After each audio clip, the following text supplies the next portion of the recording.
Welcome to Boostars online class account section.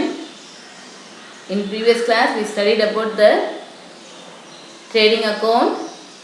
In this class we are going to know about the profit and loss account.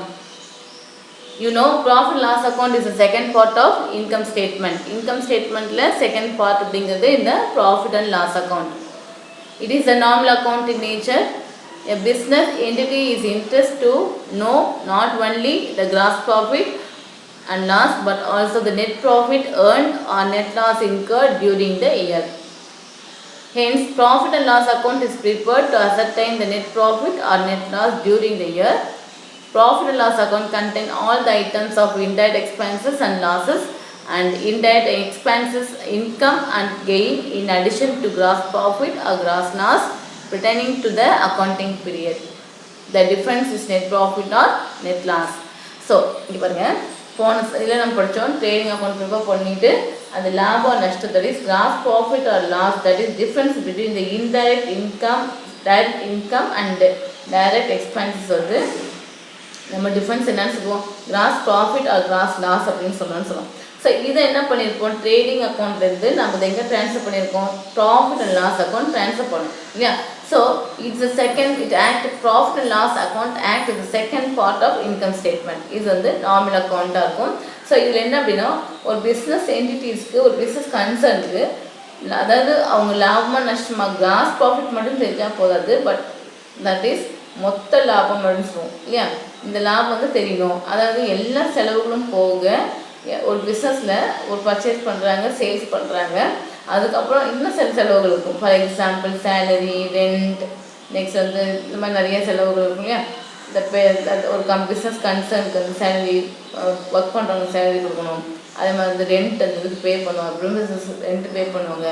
So இந்த மாதிரி நிறைய இதில் செலவுகள் இருக்கும். அந்த செலவுகள்லாம் போக அவங்களுக்கு என்ன லாபம் வருது அப்படின்னு தெரிஞ்சுட்டு ஒரு பிஸ்னஸ் கன்சர்ன் வந்து ரொம்ப இன்ட்ரெஸ்டாக இருப்பாங்க. So to find out that we are going to prepare this profit and loss account. Okay, so profit and loss account contain all the item of indirect expenses and indirect income. என்ன ஆயிடுச்சு ட்ரேடிங்கில் பார்த்தீங்கன்னா direct income and direct expenses direct income and direct expenses இருந்தது. இங்கே பார்த்தீங்கன்னா indirect income and indirect expenses இருக்கும். ஓகேவா. So இதுதான் contain பண்ணியிருக்கோம். அது இல்லாமல் இது கூட என்ன இருக்கும் கிராஸ் ப்ராஃபிட்டாக லாஸ் எதாக இருந்தாலும் நம்ம இங்கே ட்ரான்ஸ்ஃபர் பண்ணுவாங்க. ஓகேவா. So difference is net profit or net loss. ஒரு கிராஸ் ப்ராஃபிட்டோ கிராஸ் லாஸோ அதுக்கப்புறம் இன்டைரக்ட் எக்ஸ்பென்ஸ் இன்கமும் போடும்போது இந்த டிஃப்ரென்ஸ் வருது இல்லையா அது என்னன்னு சொல்லுவோம் net profit or net loss. According to Professor Carter, a profit and loss account is an account into which all gains and losses are collected in order to ascertain the excess of the gain over the loss or vice versa. So எல்லா லாபத்தையும் எல்லா செலவும் போக என்ன உங்களுக்கு லாபம் வருதுன்னு பார்க்கறதா இந்த net that is net profit or net loss. Need for preparing profit and loss account. சரி இந்த profit and loss account ஏன் ப்ரிப்பேர் பண்ணணும். ஒன்று ascertainment of the net profit or loss. First one we have to know what is the net profit. அதாவது the profit and loss account disclose the net profit available to the proprietor or net loss to be borne by the him. Ascertainment of the property help in planning for the growth and efficiency of the business enterprise. Interfirm comparison and intra-firm comparison of the profit and loss account item help in assessing efficiency and comparison with other enterprise and other department of the same enterprise respectively. இது மட்டும் இல்லை நம்ம net loss and net profit மட்டும் பார்க்கறது இல்லை இந்த ratio இதை வச்சு தான் நம்ம என்ன பண்ணுவோம் ஒரு கன்சர்ன் ஒரு பிஸ்னஸ்குள்ளே இருக்க ரெண்டு டிபார்ட்மெண்ட்டை கம்பேர் பண்ணுறதோ இல்லை ஒரே மாதிரி இருக்க இன்னொரு பிஸ்னஸை கம்பேர் பண்ணுறதோ இல்லை ப்ரீவியஸ் கம்பேரிசம் அப்படிங்கிறது ரொம்ப யூஸ்ஃபுல்லாக இருக்கும். Comparison of the profit. So net profit அப்படிங்கிறது கரண்ட் இயருக்கும் ப்ரீவியஸ் இயருக்கும் என்ன இருந்ததுன்னு பார்க்கறதுக்கு என்ன இருக்கும் இந்த net profit ratio that is net profit loss account ஹெல்ப்ஃபுல்லாக இருக்கும். So it help to know whether the business is conducted efficiently ஆனால் பிஸ்னஸ் நல்லா கண்டக்ட் பண்ணியிருக்கோமான்னு செக் பண்ணுறதுக்கு நமக்கு ஹெல்ப்ஃபுல்லாக இருக்கிறது தான் இதுதான். Next control and expenses that is பார்த்திங்கன்னா இந்த ப்ராஃபிட் அண்ட் லாஸ் அக்கௌண்ட் வந்து கம்பேர் பண்ணும்போது எக்ஸ்பென்ஸ் வந்து நம்ம ப்ரீவியஸ் கம்பேர் பண்ணும்போது நமக்கு என்ன இருக்கும், கண்டிப்பாக இந்த இடத்துல எக்ஸ்பென்சஸ் வந்து செக் பண்ண முடியும். ஸோ இது என்ன பண்ணலாம், we can control the expenses இல்லையா, தேவையானது பண்ணலாம், தேவையில்லாத விட்டுடலாம்.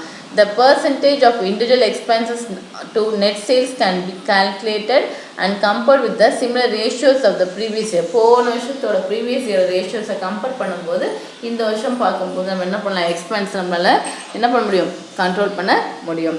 Next, helpful in preparation of the balance sheet. So இந்த நெட் ப்ராஃபிட் வச்சு தான் நம்ம என்ன பண்ணுவோம், பேலன்ஸ் ஷீட் ப்ரிப்பேர் பண்ண போகிறோம். A balance sheet can be prepared only after ascertain the net profit or loss through profit and loss account. Net profit or loss is shown in the balance sheet. Thus, it facilitates preparation of the balance sheet. இது நம்ம என்ன பண்ணுவோம் அப்படின்னு பார்த்தீங்கன்னா, இந்த net profit or loss என்ன பண்ணுவோம் அப்படின்னா பேலன்ஸ் ஷீட்டில் கொண்டுருவோம். ஓகேவா? ஸோ இதை வச்சு தான் நம்ம என்ன பண்ணுறோம், பேலன்ஸ் ஷீட்டும் ப்ரிப்பேர் பண்ணுறோம். ஸோ இது ஹெல்ப்ஃபுல்லாக இருக்கும். நெக்ஸ்ட் பாருங்கள், preparation of the profit and loss account. Loss account எப்படி ப்ரிப்பேர் பண்ண போகிறோம், ப்ராஃபிட் அண்ட் லாஸ் அக்கௌண்ட்டை எப்படி ப்ரிப்பேர் பண்ணுறது அப்படிங்கிறது பார்ப்போம். The amount of gross profit or gross loss brought down from the trading account is the first item in the profit and loss account. So நம்ம profit loss account prepare பண்ணும்போது first என்ன எழுதும் அப்படின்னு பார்த்தீங்கன்னா, gross profit or gross loss. All the indirect expenses and losses are debit or to the profit loss account. And indirect expenses includes office and administrative expenses, selling expenses, distribution expenses, etc. As the profit and loss account is a nominal account, all the indirect expenses and losses are shown on the debit side and all the indirect incomes and gains are shown on the credit side. ஓகேங்களா? So இந்த இடத்துல indirect expenses இருந்துச்சு அப்படின்னா அதை நம்ம எங்கே காட்டுவோம், debit சைடில் ப்ராஃபிட் லாஸ் அக்கௌண்ட்டில் காட்டுவோம் இல்லையா. அதை பற்றி உங்களுக்கு தெரியும், administrative expenses, selling expenses, distribution expenses இதெல்லாமே இதெல்லாமே டெபிட் சைடில் காட்டுவோம். ஓகேங்களா? அதுமாதிரி இன்கம் வந்து கிரெடிட் சைடில் காட்டிட்டு தட் இஸ் டிஃப்ரென்ஸை பார்ப்போம். ஐட்டம் ஷோன் அந்த debit side of the profit loss account என்னென்ன, டெபிட் சைடில் பாருங்கள், gross loss, indirect expenses, office and administrative expenses, selling and distribution expenses, other indirect expenses and losses. And items shown on the credit side of the profit and loss account பார்த்தீங்கன்னா ஒன்று gross profit, இன்னொன்று other income and gain. Now we are going to close the profit and loss account. எப்படி close பண்ணணும், after debiting income, indirect expenses and losses and crediting all the indirect income and gain, if the total of the credit side of the profit and loss account exceed the debit side, the different termed as net profit. ஓகேங்களா? எல்லாமே charge பண்ணிட்டோம். என்னது, debit சைடில் indirect எக்ஸ்பென்ஸும் credit சைடில் indirect income எல்லாத்தையும் போட்டதுக்கப்புறம் difference பார்க்கும்போது நமக்கு வர டிஃப்ரென்ஸ் என்னவா இருக்கும் அப்படின்னு பார்த்தீங்கன்னா, debit side that is profit loss account X that is if the total of the credit side உங்களுக்கு இன்கம் சைடு அதிகமாக இருந்துச்சு அப்படின்னா அது வந்து நெட் ப்ராஃபிட்டும், அது மாதிரி டெபிட் சைடில் இருக்கிறது எக்ஸீட் ஆச்சு அப்படின்னா அது வந்து லாஸ் அப்படிங்கிறது. ஓகே, இந்த net profit or net loss is transfer to capital account. எங்கே ட்ரான்ஸ்ஃபர் பண்ண போகிறோம், கேபிட்டல் அக்கௌண்ட்டுக்கு ட்ரான்ஸ்ஃபர் பண்ணுவோம். ஓகேவா? ஸோ இது பண்ணுறது நம்ம பார்த்திங்கன்னா ட்ரேடிங் அக்கௌண்ட்டில் வர டிஃப்ரென்ஸை P&L ட்ரான்ஸ்ஃபர் பண்ணோம், that is profit loss account transfer பண்ணோம். இப்போ ப்ராஃபிட் லாஸ் அக்கௌண்ட் வருது நம்ம என்ன சொல்லுவோம், நெட் ப்ராஃபிட் ஆர் நெட் லாஸ்ன்னு சொல்லுவோம். இதை எங்கே ட்ரான்ஸ்ஃபர் பண்ண போகிறோம் அப்படின்னு பார்த்தீங்கன்னா கேபிட்டல் அக்கௌண்ட்டில் ட்ரான்ஸ்ஃபர் பண்ணிவிடுவோம். ஓகேங்களா? நெக்ஸ்ட் பாருங்கள், நம்ம பார்க்க போகிறது பேலன்ஸ் ஷீட். இதில் பேலன்ஸ் ஷீட் அப்படிங்கிறது statement which gives a position of asset and liabilities on a particular day. Balance ஷீட்டுங்க அப்படிங்கிறது இப்போது ட்ரேடிங்கில் பார்த்தீங்கன்னா பையிங் அண்ட் செல்லிங் பார்த்தோம் இல்லையா, அதில் direct expenses and direct income இருக்கான்னு பார்த்தோம். அதே மாதிரி P&L போடும்போது that is indirect expenses and indirect income போட்டுட்டு டிஃப்ரென்ஸை பார்த்தோம். அது வந்து நெட் ப்ராஃபிட் அப்படின்னு சொன்னோம், நெட் லாஸ்ன்னு சொன்னோம். இப்போ பேலன்ஸ் ஷீட் போட போகிறோம். இந்த பேலன்ஸ் ஷீட் என்ன, இட்ஸ் ஸ்டேட்மெண்ட். ஓகேவா? அது வந்து பேலன்ஸ் ஷீட் ஸ்டேட்மெண்ட் என்ன பண்ணுது, shows the financial position, asset and லைபிலிட்டிஸோட பொசிஷனை காட்டுது. அதுதான் balance sheet. Asset are the resource owned by the business. ஓகேவா? Liability are the claim against the business. Liability asset அப்படிங்கிறது பிஸ்னஸோட ரிசோர்ஸும், லைபிலிட்டி அப்படிங்கிறது கிளைம் அகெயின்ஸ்ட் த பிஸ்னஸும். After ascertain the net profit and net loss of the business enterprise, a business person would like to know the financial position of the business. இல்லையா, என்ன மாதிரி பொசிஷனில் இருக்குது, அசட் அதிகமாக இருக்கா லைபிலிட்டி அதிகமாக இருக்கான்னு பார்க்குறது.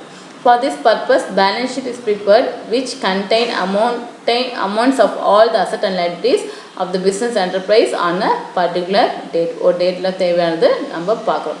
So that's why the statement so prepared is called balance sheet. அதனால தான் நம்ம என்ன சொல்கிறோம், இதை balance sheet prepare பண்ணுறோம். So it gives the இது என்ன கொடுக்குது, because it gives the balance of ledger account which are still there after the closure of the normal account by transforming to the trading and profit loss account. எல்லாமே transfer பண்ணிட்டோம் இல்லையா, மிச்சம் இருக்கிறது நம்ம வச்சுருக்கிறது எங்கே கொண்டு போகிறோம், பேலன்ஸ் ஷீட்டுக்கு கொண்டு போகிறோம். Balance of all the personal and real account are grouped into the asset and liabilities. அங்கே என்ன இருக்குது, இந்த மிச்சம் நார்மல் அக்கௌண்ட் போயிடுச்சு. அப்போ என்ன இருக்கணும், asset that is personal real normal account 3 account இருக்கா. ஸோ நார்மல் அக்கௌண்ட் எங்கே கொண்டு போயிட்டோம், trading and profit loss account கொண்டு போயிட்டோம். இப்போ என்ன இருக்குன்னா பர்சனல் அண்ட் ரியல் அக்கௌண்ட் இருக்கும். இதை நம்ம என்ன பண்ணுவோம், அசட் அண்ட் லைபிலிட்டிஸில் போட போகிறோம். In the balance sheet, liabilities are shown on the left side. Liabilities are shown on the left side and assets are right hand side. Left side ல liabilities போடுவோம், right side ல asset போட போகிறோம். According to J.R. Batley Boy, a balance sheet is a statement prepared with a view to measure the exact financial position of the business on a certain fixed date. ஒரு டேட்டில் exact position என்ன அப்படின்னு பார்க்கறதுக்காக prepare பண்ணுற ஒரு statement தான் என்னது, இந்த that is balance sheet. Need for preparing a balance sheet. A main purpose of preparing a balance sheet is to ascertain the true financial position of the business at the particular point of the time. அதாவது main reason என்ன அப்படின்னு பார்த்தீங்கன்னா, இந்த balance sheet ஏன் prepare பண்ணுறேன்னா, to know the true financial position of the business, உண்மையான position என்னன்னு பார்க்கறதுக்காக தான் நம்ம ப்ரிப்பேர் பண்ணுறது இந்த பேலன்ஸ் ஷீட். நெக்ஸ்ட் பாருங்கள், it help in comparing the cost of various assets of the business such as amount of closing stock, amount due from debtors, amount of fictitious asset, etc. Moreover, as the asset and liabilities of the similar nature are grouped and presented in the balance sheet, a comparative study of these assets and liabilities is facilitated. It helps in comparing the various liabilities of the business. So, இது மட்டும் இல்லை, compare பண்ணுறது, அதாவது எவ்வளோ amount கொடுக்கணும், இல்லை எவ்வளோ closing stock எவ்வளோ இருக்குது, ஃபிட்டிஷியஸ் அமௌண்ட் எப்படி இருக்குது, இதெல்லாம் பார்க்கறதுக்காக நம்ம என்ன பண்ணுறோம், இந்த பேலன்ஸ் ஷீட்டை ப்ரிப்பேர் பண்ணுறோம். அண்ட் இது மட்டும் இல்லை, it help to find out the solvency position of the business. Solvency பொசிஷன்னா அதன் நிலைமை, ஓகேவா, அதாவது நாளைக்கு அவங்களோட பார்க்க முடியுமா, அவங்க நஷ்டத்தை ஈடுகட்ட முடியுமா, இல்லை ஏதாவது லைபிலிட்டிஸை ஃபேஸ் பண்ண முடியுமான்னு பார்க்கறதுக்காக பண்ணுறது தான் இந்த solvency. That is to know, அதுக்காக தான் நம்ம பேலன்ஸ் ஷீட் ப்ரிப்பேர் பண்ணுறோம். The firm's solvency position is favorable if the asset exceed asset அதிகமாக இருந்தால் அதாவது நம்ம ஃபேவரபுளாக இருக்கும். அதே மாதிரி அசெட் வந்து கம்மியாக இருந்தால் என்ன அர்த்தம், நம்ம அன்ஃபேவராக இருக்கும் அப்படின்னு, நம்ம பொசிஷன் வந்து நார்மலாக இல்லை, நாட் ஃபேவரபுள்னு அர்த்தம். ஓகேங்களா. நெக்ஸ்ட் பாருங்கள், characters of balance sheet. A balance sheet is a part of final account இல்லையா. ஃபைனல் அக்கௌண்ட்டில் ஒரு பார்ட் தான் இந்த பேலன்ஸ் ஷீட். ஸோ இந்த balance sheet is statement and not and account. இந்த பேலன்ஸ் ஷீட் நம்ம என்ன சொல்லுவோம், ஸ்டேட்மெண்ட்னு சொல்லுவோம், அக்கௌண்ட்டுன்னு சொல்ல மாட்டோம். உங்களுக்கு தெரியும், ட்ரேடிங் அக்கௌண்ட் போடும்போது that is to purchase account அப்படின்னு எழுதியிருப்போம். ஆனால் இங்கே பேலன்ஸ் ஷீட் போடும்போது அந்த மாதிரி நம்ம எதுவும் எழுத மாட்டோம். So it has no debit or credit side and as to the word to and by are not used before the name of the account shown therein. A balance sheet is a summary of the personal and real account which have balance. இங்கே என்ன இருக்கும், personal and real account ஓட பேலன்ஸாக இருக்கும் இல்லையா. So personal and real account have debit balance are shown on the right hand side known as asset side, whereas personal account and real account have credit balance are shown on the left hand side known as liability side. The total of two sides of the balance sheet must be equal. So இந்த இடத்துல பார்த்தீங்கன்னா balance ஷீட்டோட ரெண்டு total என்னவாக இருக்கும், எப்பவுமே ஈக்குவலாக இருக்கும். இது வரைக்கும் வந்து பார்த்துருப்போம், ட்ரேடிங்கில் வந்து சேஞ்ச் வந்துச்சு, நம்ம கிராஸ் ப்ராஃபிட் தட் இஸ் ட்ரேடிங்கில் வந்து கிராஸ் ப்ராஃபிட் அண்ட் லாஸ்ன்னு சொன்னோம். அதே மாதிரி ப்ராஃபிட் லாஸ் அக்கௌண்ட்டில் டிஃப்ரென்ஸ் வந்துச்சு, அது என்னென்னு சொல்லுவோம், நெட் ப்ராஃபிட்னு சொன்னோம், நெட் லாஸ்ன்னு சொல்லுவோம். ஆனால் இங்கே பேலன்ஸ் ஷீட் பார்த்தீங்கன்னா ரெண்டு சைடு என்னவாக இருக்கும், ஈக்குவலாக இருக்கும். இது ஏன் அப்படின்னு பார்த்தீங்கன்னா, asset is equal to capital plus லைபிலிட்டின்னு படிச்சோமா. That follows dual aspect concept. ஓகேவா? ஸோ அதனால் எப்பயுமே என்னவாக இருக்கும், பேலன்ஸ் ஷீட் ஈக்குவலாக தான் இருக்கும். Balance sheet is prepared on particular date and not for a fixed period. So நம்ம எப்போனாலும் ப்ரிப்பேர் பண்ணணும்னு கிடையாது. இது என்ன பண்ணும், பர்டிகுலர் டேட்டில் தான் ப்ரிப்பேர் பண்ண முடியாது. எண்ட் ஆஃப் அக்கௌண்டிங் பீரியட் நார்மலாக தான் பண்ணுவாங்க. It discloses the financial position of the business on a particular date. It gives the balance only for the date on which it is prepared. And it shows the financial position of the business according to the going concern concept. So, என்ன பண்ணுது, அதாவது it shows the financial position. Position தான் நம்ம காட்டுது. ஓகேவா? Next பாருங்க, grouping and marshalling of the assets and liabilities in a balance sheet. அதாவது balance sheet group பண்ணியிருக்காங்க. என்னன்னு பார்ப்போம். The assets and liabilities shown in the balance sheet are grouped and presented in the particular order. Marshalling is the arrange of the various assets and liabilities in the proper order. ஒவ்வொரு ஆர்டர்லையும் கொடுத்துருப்பாங்க, அந்த order தான் நம்ம group பண்ணியிருக்கோம். இதில் marshalling can be made in one of the following 2 ways. That is நம்ம balance sheet 2 வேல prepare பண்ணலாம். ஒன்று இன் ஆர்டர் ஆஃப் லிக்விடிட்டி, இன்னொன்று இன் ஆர்டர் ஆஃப் பெர்மனன்ஸ். 2 ஆர்டரில் ப்ரிப்பேர் பண்ணலாம். அது என்ன அப்படின்னு பார்த்தீங்கன்னா, according to this method, an asset which is most easily convertible into cash, that is cash in hand, is shown first and then will follow those assets which are comparatively less easily convertible, so that at least liquid asset goodwill is shown last. அதாவது லிக்விடிட்டின்னு என்ன அர்த்தம், which can be converted into கேஷ்னு அர்த்தம் இல்லையா? So நம்மளால் எது சீக்கிரமாக கன்வெர்ட் பண்ண முடியுமோ அதெல்லாம் ஃபஸ்ட்டு இருக்கும். அப்படி பார்க்கும்போது cash in hand, cash at bank இப்படி வரும். ஸோ இது ரொம்ப லாஸ்ட் ஐட்டம் என்ன இருக்கும் பார்த்தீங்கன்னா, குட்வில் தான் லாஸ்ட் ஐட்டமாக இருக்கும். அதே மாதிரி லைபிலிட்டி சைடில் பார்த்தீங்கன்னா, எது சீக்கிரம் பே பண்ணணும், யாருக்கு சீக்கிரம் லைபிலிட்டி கொடுக்கணும், திருப்பி கொடுக்க வேண்டிய இருக்குமோ அது ஃபஸ்ட்டு காட்டும். For example, current liabilities are shown first, that fixed or long term liabilities are finally the proprietor's capital. கடைசியாக என்ன இருக்கும், proprietor capital நம்ம கடைசியாக கொடுக்க போகிறோம் இல்லையா? ஸோ அது லாஸ்ட்டாக இருக்கும். அதே மாதிரி in order of permanenceன்னு பார்த்தீங்கன்னா, in this method is exactly the reverse of the first method. Asset which is more permanent, that is goodwill, is shown first, followed by the asset which are less permanent. அதாவது பர்மனெண்ட்டாக asset இருக்குது அப்படின்னா அதுதான் first காட்டும். லிக்விடிட்டிங்கிறது லாஸ்ட்டாக காட்டும். ஓகேவா? For example, இப்போ குட்வில்ங்கிறது இப்போ கடைசியாக பர்மனெண்ட், அது இது ரொம்ப பர்மனெண்ட்டான விஷயம். ஸோ அதே மாதிரி பில்டிங் ரொம்ப பர்மனெண்ட், எப்போ கடைசியாக தான் அதை மாற்றுவோம், கன்வெர்ட் பண்ணுவோம். ஸோ அதை என்ன பண்ணுவோம், பெர்மனன்சியில் பார்க்கும்போது ஃபஸ்ட்டு குட்வில்லாக இருக்கும். அது மாதிரி லைபிலிட்டி சைடில் பார்க்கும்போது ஃபஸ்ட் நமக்கு என்னவாக இருக்கும், ப்ரொப்ரேட்டர்ஸ் கேபிட்டலாக தான் ஃபஸ்ட்டு ஐட்டம் எழுதுவோம். ஸோ இது ஒரு ஆர்டர். ஓகே, 2 ஆர்டரில் ப்ரிப்பேர் பண்ணலாம், நமக்கு எது தேவை. ஆனால் ஜாயின்ட் ஸ்டாக் கம்பெனிஸ் என்ன பண்ணுவாங்கன்னு பார்த்தீங்கன்னா, எப்பயுமே பெர்மனன்ஸ் ஆர்டர் தான் அவங்க ப்ரிப்பேர் பண்ணணும். Okay, joint stock companies are required under the companies act to prepare the balance sheet in order of permanence தான் அவங்க ப்ரிப்பேர் பண்ணி ஆகணும். Next, methods of drafting a balance sheet. Balance sheet draft பண்ணுறதுக்கு 2 method இருக்குது. ஒன்று horizontal form, ஒன்று vertical form. One is horizontal form and another is vertical form. Next we are going to see the classification of assets and liabilities. So classification of asset பார்த்தீங்கன்னா, fixed asset உங்களுக்கு தெரியும் இல்லையா? fixed asset அப்படிங்கிறது என்னது? fixed asset are those assets which are acquired for constructed for continuing use in the business and last for many years, since the land and such as land and building, plant and machinery, motor vehicle, furniture, etc. இல்லையா? நம்ம இதெல்லாம் படிச்சிருக்கோம். Fixed asset அப்படிங்கிறது அந்த business run பண்ண தேவையானதும் ரொம்ப நாளைக்கு நீண்ட நாளைக்கு யூஸ் பண்ணுற விஷயமா இருக்கும். அது ஃபிக்ஸட் அசெட் நம்ம படிச்சிருக்கோம்.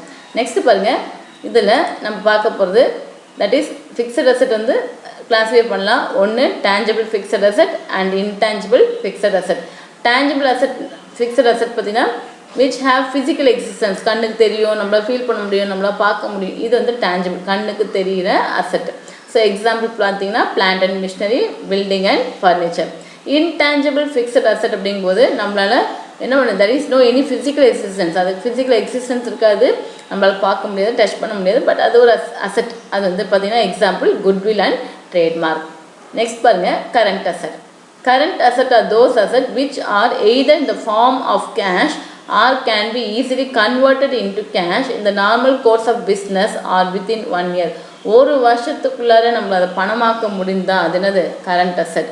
Current asset include cash in hand, cash at bank, short term investment, bills receivable, debtors, prepaid expenses, accrued income, closing stock. இதெல்லாம் என்னது? இதெல்லாமே current asset. ஓகேவா? நெக்ஸ்ட் பாருங்க லிக்விட் அசெட். லிக்விட் அசெட்னா என்ன அர்த்தம்? இன்னும் கரண்ட் அசெட்டை விட இன்னும் சீக்கிரமாக பணமாக்கக்கூடியது, நம்மளால சீக்கிரமாக கன்வெர்ட் பண்ண முடியும் அப்படிங்கிறது தான் current asset, liquid asset. Liquid asset or asset which are either இந்த ஃபார்ம் ஆஃப் கேஷ், ஒன்று கேஷாக இருக்கும், இல்லை which can be immediately converted into cash within very short period of time, ரொம்ப சீக்கிரமாக நம்மளால் பணமாக்கக்கூடியது. அதாவது கரண்ட் அசெட்னா ஒரு வருஷத்துக்குள்ளே பண்ணுவோம் பணமாக, that we can convert it into cash. But liquid asset அப்படிங்கிறது அதை விட இன்னும் சீக்கிரமாக ஷார்ட் பீரியட் சொல்லுவாங்க. ஓகேவா? ஸோ இதுதான் வந்து நம்ம லிக்விட் அசெட் சொல்லுவோம். நெக்ஸ்ட் பாருங்கள் investment. Amount invested outside the business in shares, debentures, bonds and other securities is called investment. நம்ம பணத்தை வெளியில் இன்வெஸ்ட் பண்ணியிருந்தால் அது என்னது? It's a investment, that is known as investment. இது வந்து லாங் டேர்மாக இருக்கலாம், ஷார்ட் டேர்மாக இருக்கலாம். லாங் டேர்மாக இருந்தால் it's a that is more than 1 year and அது long term, then short period and அது short term investment அப்படின்னு சொல்லுவாங்க. ஓகே, that is 1 year குள்ள இருந்துச்சுன்னா அது short term investment. Next, wasting asset. These are the asset which get exhausted gradually in the process of excavation. மைன்ஸ்லாம் பார்த்தீங்கன்னா எடுக்க குறைஞ்சிட்டே இருக்கும், இந்த மாதிரி இருந்தால் பேர் அது என்னது? Wasting asset. Fictitious or normal asset. These are the asset only in name but not in reality. அது நம்மளால் பார்க்க முடியாது. ஓகே, அது எல்லாம் அந்த அசெட் நம்ம சொல்லுவோம், பட் என்ன அதுக்கு அசெட்டே கிடையாது. ஃபார் எக்ஸாம்பிள் நம்ம என்ன சொல்லுவோம் அப்படின்னு பார்த்தீங்கன்னா, these assets are not really asset but are shown on the asset side only for the purpose of writing off by transforming them to the profit loss account gradually over the period of time in future. For example வந்து preliminary expenses, advertisement expenses இதெல்லாம் இருக்கு இல்லையா, இதெல்லாம் என்னென்னு சொல்லுவோம்? நம்ம ஃபிட்டிஷியஸ் asset அப்படின்னு சொல்லுவோம். ஓகேவா? நெக்ஸ்ட் பாருங்கள் கிளாஸிஃபிகேஷன் ஆஃப் லைபிலிட்டி. லைபிலிட்டி வந்து கிளாஸிஃபை பண்ணலாம். ஒன்று fixed or long term liability, current or short term liability, contingent liabilities. Fixed long term லைபிலிட்டினா ரொம்ப நாள் கழிச்சு பே பண்ணால் போதும், ஆஃப்டர் 1 இயர்க்கு அப்புறம் ரீபே பண்ணால் போதும்னா அது long term liability. For example long term loans, ரொம்ப வருஷத்துக்கு 10 வருஷத்துக்கு லோன் வாங்கியிருந்தோம் அப்படின்னா. நெக்ஸ்ட் பாருங்கள் current or short term liability. Short term liabilities அப்படின்னா ஒரு வருஷத்துக்குள்ளே பே பண்ணுற மாதிரி இருந்தால் அது short term liabilities. For example bank overdraft, bills payable, creditors, இவங்களாம் வந்து உடனே பே பண்ணுற மாதிரி இருக்கும். அவுட்ஸ்டாண்டிங் எக்ஸ்பென்சஸ் இதெல்லாம் ஒரு வருஷத்துக்குள்ளே ஷார்ட் டேர்ம்லேயே கட்டுற மாதிரி இருக்கும். Contingent liabilities அப்படிங்கிறது பார்த்தீங்கன்னா, these are liabilities which are not certain at the time of preparation of the balance sheet. These liabilities may or may occur. ஆகலாம், ஆகாம இருக்கலாம். இந்த மாதிரி இருந்தால் இது என்னன்னு சொல்லுவாங்க? இது contingent liabilityன்னு சொல்லுவாங்க. ஓகேவா? நெக்ஸ்ட் நம்ம பார்க்க போகிறது difference between trial balance and balance sheet.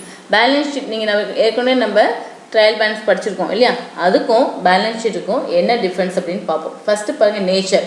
Trial balance is a list of ledger balance on a particular date. First பார்த்தீங்கன்னா ட்ரையல் பேலன்ஸ் அப்படிங்கிறது is a list of ledger balance. லெஜர்லேருந்து எடுத்த பேலன்ஸ் தான் நம்ம ட்ரையல் பேலன்ஸ் சொல்லுவோம். ஆனால் balance sheet அப்படிங்கிறது is statement. Balance ஷீட்டுங்கிறது statement. It shows the position of the asset and liabilities on a particular date. ஒரு அசெட் லைபிலிட்டிஸோட பொசிஷன் தட் இஸ் காட்டுறது தான் இந்த balance sheet. Next purpose. Trial balance is prepared to check the arithmetical accuracy of the accounting entries made. Balance sheet is prepared to ascertain the financial position of the business. நம்ம ஏன் trial balance prepare பண்ணோம்? To know the account. நம்ம entry போட்டோம்னா கரெக்டாக check பண்ணதுக்காக prepare பண்ண ஒரு account தான் இது ட்ரையல் பேலன்ஸ். ஆனால் பேலன்ஸ் ஷீட் பார்த்தீங்கன்னா ஃபினான்ஷியல் பொசிஷன் கண்டுபிடிக்கிறதுக்காக, டு நோ த ஃபினான்ஷியல் பொசிஷனுக்காக ப்ரிப்பேர் பண்ணுறது தான் balance sheet. Next content. It is a summary of balance of all account, personal, real and nominal account. இதில் ட்ரையல் பேலன்ஸ் பார்த்தீங்கன்னா எல்லாமே இருக்கும். பர்சனல் அக்கௌண்ட் இருக்கும், ரியல் அக்கௌண்ட் இருக்கும், நாமினல் அக்கௌண்ட் இருக்கும். So it is a summary of the balance of all account. எல்லா அக்கௌண்ட்டோட balance அப்படிங்கிறது ட்ரையல் பேலன்ஸ். பட் இந்த கேஸ் ஆஃப் பேலன்ஸ் ஷீட் பார்த்தீங்கன்னா it is a statement showing the closing balance of only personal real account. என்ன காட்டும்? Personal அக்கௌண்ட்டும் real account மட்டும்தான் அதில் காட்டுவாங்க. நெக்ஸ்ட் பாருங்கள் format. The trial balance contain column for debit balance and credit balance. The items are grouped as asset and liabilities. Column அப்படின்னு ஃபார்மேட்டில் பார்த்தீங்கன்னா trial balance என்ன இருக்கும்? டெபிட் பேலன்ஸ், கிரெடிட் பேலன்ஸ் போட்டிருப்பாங்க. பட் இந்த கேஸ் ஆஃப் பேலன்ஸ் ஷீட்டில் asset and லைபிலிட்டிஸ்ன்னு போட்டிருப்பாங்க. நெக்ஸ்ட் ஸ்டேஜ் பார்த்தீங்கன்னா it is prepared before the preparation of the final account. It is prepared after the preparing trial balance and trading account and trading and profit and loss account. இது எப்போ prepare பண்ணுவாங்க பார்த்தீங்கன்னா final account prepare பண்ணதுக்கு முன்னாடி prepare பண்ணுவாங்க. இது பார்த்தீங்கன்னா trial balance prepare பண்ணதுக்கப்புறம் ட்ரேடிங் அண்ட் ப்ராஃபிட் லாஸ் கண்டுபிடிச்சி லாஸ்ட்டாக தான் பேலன்ஸ் ஷீட்டு ப்ரிப்பேர் பண்ணுவாங்க. Next period. It can be prepared periodically says at the end of the month, quarterly, half yearly etcetera. எப்போனாலும் பார்க்கலாம். ஒன்று நம்ம எப்போ அக்கௌண்ட் செக் பண்ண நினைக்கிறோமோ அப்போ ப்ரிப்பேர் பண்ணலாம். அது குவார்ட்டர்லாம் இருக்கலாம், ஆஃப் மந்த்தாக இருக்கலாம், என்ன வேணால் இருக்கும். பட் இந்த case of balance sheet generally prepare at the end of the accounting period. எப்பவுமே எப்போ ப்ரிப்பேர் பண்ணுவோம்? அக்கௌண்டிங் பீரியட் தான் ப்ரிப்பேர் பண்ணுவோம். Next order. பேலன்ஸ் ஷீட் இந்த பேலன்ஸ் ஷோ இந்த trial balance need not be in order. Balance shows in the balance sheet must be in order. Order பார்த்தீங்கன்னா trial balance எந்த ஆர்டர் வேணால் எழுதலாம். பட் பேலன்ஸ் ஷீட் அப்படிங்கிறது கண்டிப்பாக ஆர்டரில் தான் நம்ம எழுதணும். And last one we can see compulsion. Preparation of the trial balance is not compulsory. Preparation of the balance sheet is compulsory in certain cases. ஓகேவா? இந்த இடத்துல பார்த்தீங்கன்னா ட்ரையல் பேலன்ஸில் என்ன இருக்குது? தட் இஸ் ட்ரையல் பேலன்ஸ் வந்து ப்ரிப்பேர் பண்ண compulsory இல்லை, ஆனால் பேலன்ஸ் ஷீட் வந்து கம்பல்சரி. ஓகே, இதுதான் difference between trial balance and balance sheet. Okay, thank you students.